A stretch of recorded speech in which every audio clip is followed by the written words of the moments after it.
খন্তেক সময়ৰ পাছতেই 2026 চনৰ অসম বিধানসভাৰ নিৰ্বাচনৰ এক্সিট পোলসমূহ প্ৰকাশ পাব।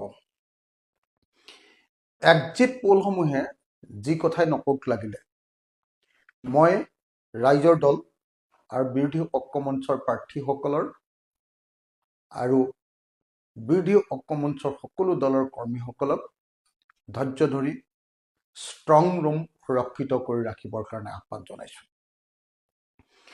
মই নিশ্চিত হৈ আছো, ৰাইজৰ দল নিশ্চিত হৈ আছে যে 2026 চনৰ বিধানসভা নিৰ্বাচনত অসমৰ মানুহে পৰিৱৰ্তনৰ কাৰণে বিজেপি চৰকাৰ বদলাবৰ কাৰণে ভোটদান কৰিছে। এইবাৰ বিৰোধী ঐক্যমঞ্চই চৰকাৰ গঠন কৰিব। এইবাৰ ৰাইজৰ জয় হ'ব। ৰাইজে বিজেপি চৰকাৰৰ যি তিতা কেঁহা পালে, বিজেপি চৰকাৰৰ পৰা যি অত্যাচাৰ পালে, বিজেপি চৰকাৰৰ পৰা যি দমন নিষ্পেষণ, যি ধৰণৰ ভাবুকি পালে, সেই সমস্ত দমন নিষ্পেষণ অত্যাচাৰ সকলোকে নাইকিয়া কৰিবৰ কাৰণে এইবাৰ 2026 চনৰ বিধানসভা নিৰ্বাচনত অসমবাসী ৰাইজে ঐক্যবদ্ধভাৱে এইবাৰ বিৰোধী ঐক্যমঞ্চৰ বিৰোধী দলবিলাকৰ পক্ষত ভোটদান কৰিছে।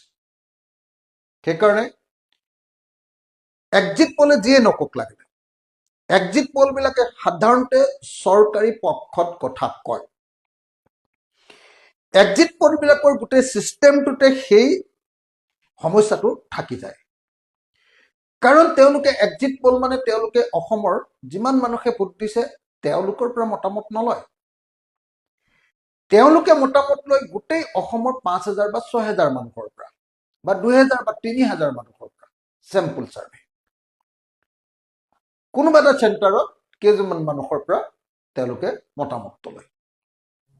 গতিকে সেই কেইজন মানুহৰ মতামতে কেতিয়াও অসমৰ ৰাইজৰ বা জনগণৰ মতামত কেতিয়াও হ'ব নোৱাৰে। সেইকাৰণে চেম্পল চাৰ্ভে যিয়ে নকওক লাগিলে সেইটোকে একেবাৰে শুদ্ধ বুলি ভাবি থকাটো এটা অবিজ্ঞানসন্মত কথা।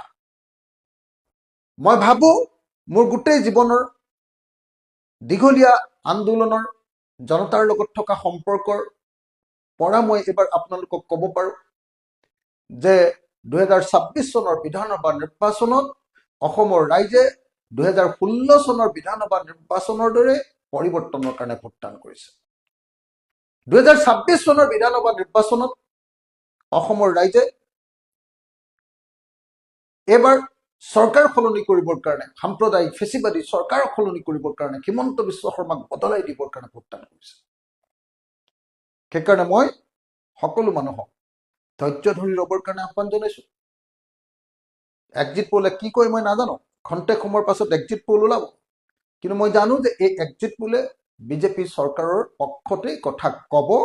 কাৰণ যিসকলৰ পৰা মতামত লয় সাধাৰণতে চৰকাৰৰ বিপক্ষত কথা ক'বলৈ দিগদাৰ পায়।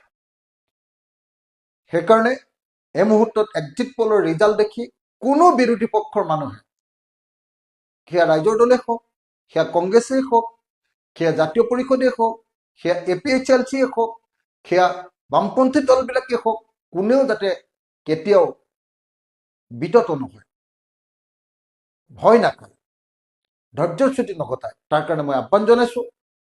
এতিয়া আমাৰ সকলোৰে দায়িত্ব হ'ল আমাৰ ষ্ট্ৰং ৰুমবিলাক সুৰক্ষিত কৰি ৰখা, ষ্ট্ৰং ৰুমবিলাক সঠিকভাৱে পহৰা দি থকা, আৰু ষ্ট্ৰং ৰুমত যাতে কেতিয়াও কোনো গণ্ডগোল কৰিব নোৱাৰে তাৰ ব্যৱস্থা কৰি ৰখা। মই এক্সিট পোল প্ৰকাশৰ আগে আগে সমগ্ৰ অসমবাসী ৰাইজক, বিশেষকৈ পৰিৱৰ্তনকামী ৰাইজক সকলোকে নিজৰ নিজৰ সমষ্টিৰ ষ্ট্ৰং ৰুমসমূহ সুৰক্ষিত কৰি পহৰা দি থাকিবৰ কাৰণে আহ্বান জনাইছো।